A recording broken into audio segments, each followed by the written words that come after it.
Quand je regarde une compétition sportive qui se passe loin de la France, que ce soit les derniers JO d'hiver en Corée du Sud, les Grands Prix de Formule 1 en Asie ou sur le continent américain, les matchs du NBA ou la finale du Super Bowl aux États-Unis, il y a toujours le problème du décalage horaire. Mais justement, comment parvient-on à déterminer l'heure dans les différents coins de la planète ?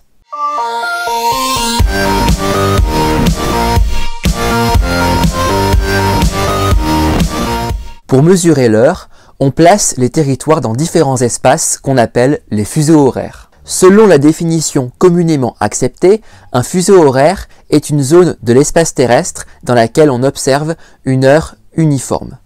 Les fuseaux horaires s'étendent tous sur un axe nord-sud, c'est-à-dire du pôle nord au pôle sud. Les États déterminent l'heure d'un territoire à partir d'une échelle de temps universelle appelée temps universel coordonné ou UTC.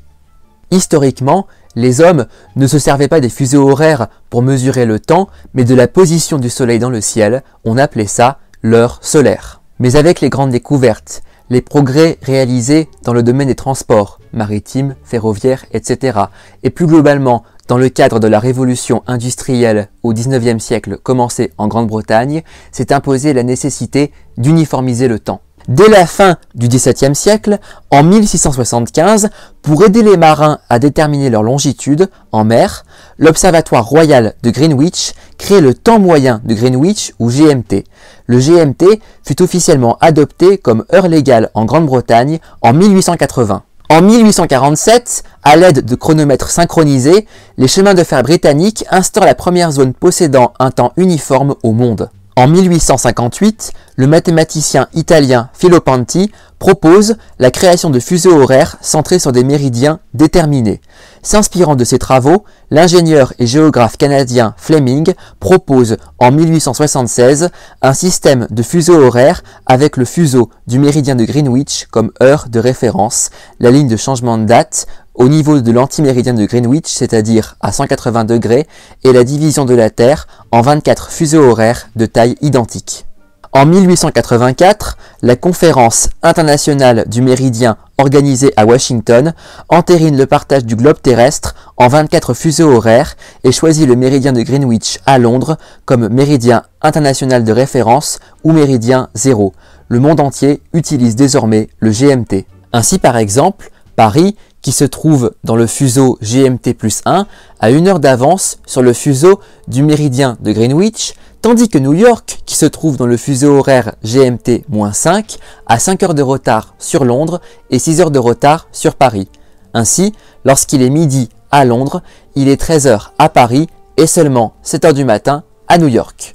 En 1891, lorsque la France uniformise l'heure en métropole, c'est en référence au méridien de Paris. Mais en 1911, elle reconnaît le méridien de Greenwich comme point de référence pour mesurer l'heure. Le problème, c'est que ce sont les États qui déterminent dans quel fuseau horaire mettre leur territoire. Ainsi, si la plupart des fuseaux horaires encore aujourd'hui correspondent grosso modo à l'heure solaire, il y a quand même pas mal et même de plus en plus d'exceptions, d'originalité, voire même de bizarreries. Aujourd'hui, il n'y a pas 24, mais 40 fuseaux horaires. Beaucoup de ces fuseaux existent pour des raisons politiques, historiques, géostratégiques ou même économiques.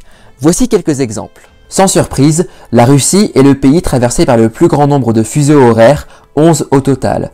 Pour vous donner une idée, lorsque c'est l'heure du déjeuner à Moscou ou à Saint-Pétersbourg, c'est l'heure du dîner à Vladivostok, dans l'extrême-orient russe. Avant la Seconde Guerre mondiale, la France se trouvait dans le même fuseau horaire que le Royaume-Uni, c'est-à-dire celui du méridien de Greenwich. Mais en 1940, avec la défaite et l'occupation allemande, les nazis ont imposé l'heure de Berlin à la France. On ne le sait pas toujours, mais la SNCF avait alors approuvé ce changement de fuseau horaire. En 1942, du fait de la proximité idéologique entre Franco et Hitler, l'Espagne, qui se situait jusque-là dans le fuseau horaire du Royaume-Uni, avança ses montres d'1 heure pour se retrouver dans le fuseau horaire de l'Allemagne.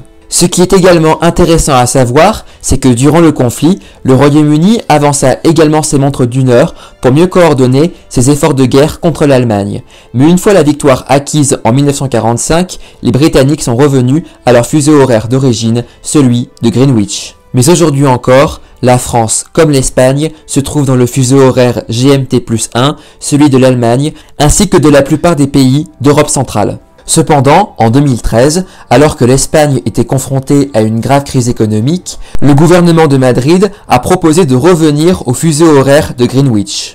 En effet, du fait du décalage du pays par rapport à l'heure solaire, en particulier dans les régions occidentales comme la Galice, les Espagnols dorment trop peu la nuit et doivent rattraper ce sommeil durant la journée, ce qui prive le pays d'heures de travail supplémentaires qui pourraient doper la croissance économique. Comme on le sait, la Chine est un immense pays, plus vaste que l'Europe, et pourtant, elle n'est régie que par un seul fuseau horaire qui correspond à l'heure de Pékin, la capitale.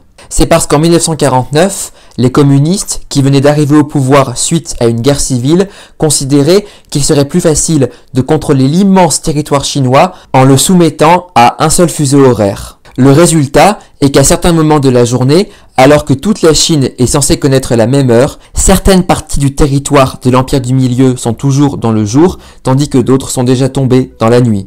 Souvent, des pays ou des territoires changent de fuseau horaire pour se démarquer d'un pays voisin avec lequel les relations sont tendues.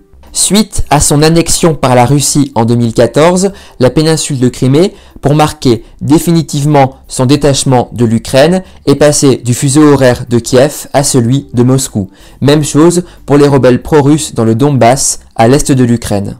En 2015, pour fêter les 70 ans de la défaite du Japon, la Corée du Nord, pour ne plus se retrouver dans le même fuseau horaire que Tokyo, qui a été rebaptisé à l'occasion fuseau horaire impérialiste, a reculé ses montres de 30 minutes pour créer son propre fuseau horaire. L'Inde a avancé ses montres d'une demi-heure pour ne plus se retrouver dans le même fuseau horaire que son voisin et ennemi, le Pakistan.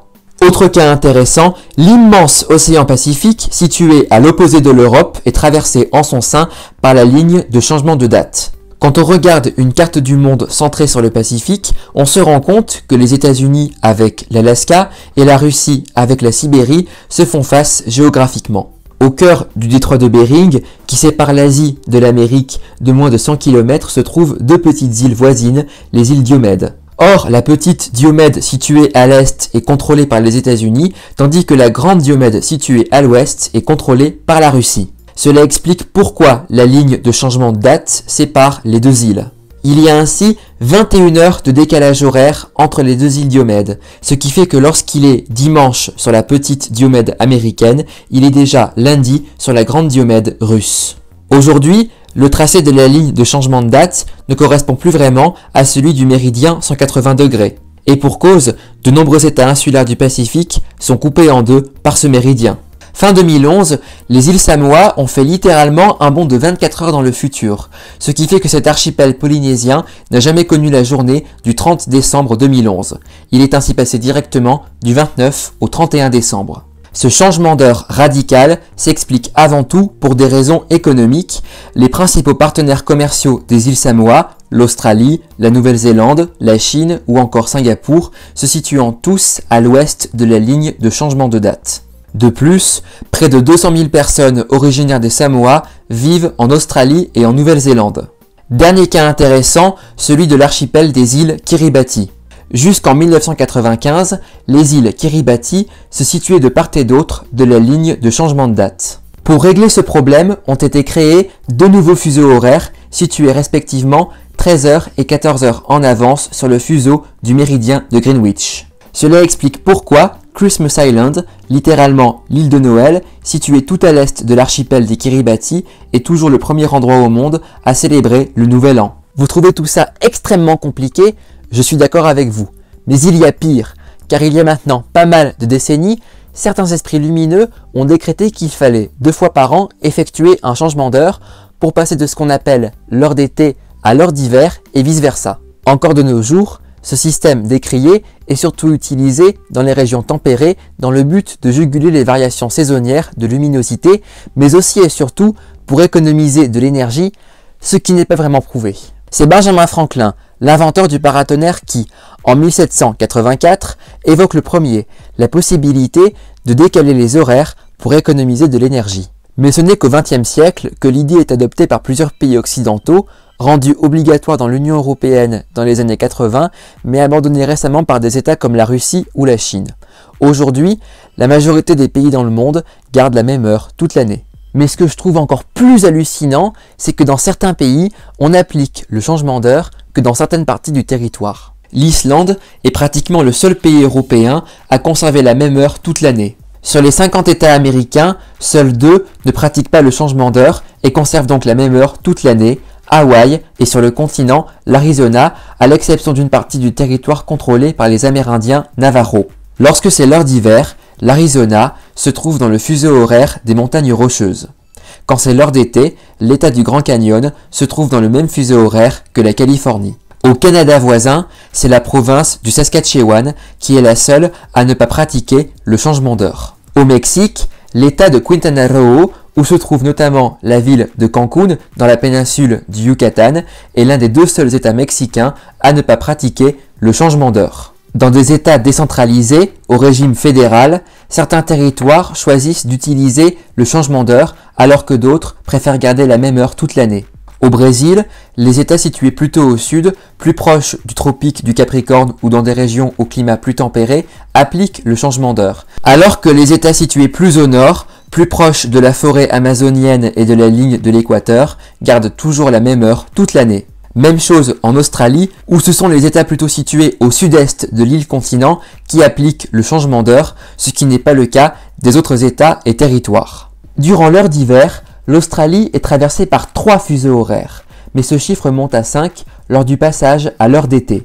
Pour ajouter encore un peu plus de confusion, certains pays, dans certaines régions, utilisent le changement d'heure, mais pas d'autres. C'est le cas par exemple en Afrique du Nord, où le Maroc applique le changement d'heure 2 fois par an, mais pas l'Algérie ni la Tunisie. Idem dans les Caraïbes, où Cuba, Haïti, les Bahamas appliquent le passage de l'heure d'été à l'heure d'hiver et vice-versa, mais pas la République dominicaine, pas la Jamaïque, pas non plus Porto Rico. Bref, on se demande parfois si on ne se complique pas la vie avec ces histoires de fuseaux horaires et de changement d'heure. Bonne question en effet. Et voilà, c'est donc la fin de cette vidéo. J'espère que cette présentation temporelle vous aura plu.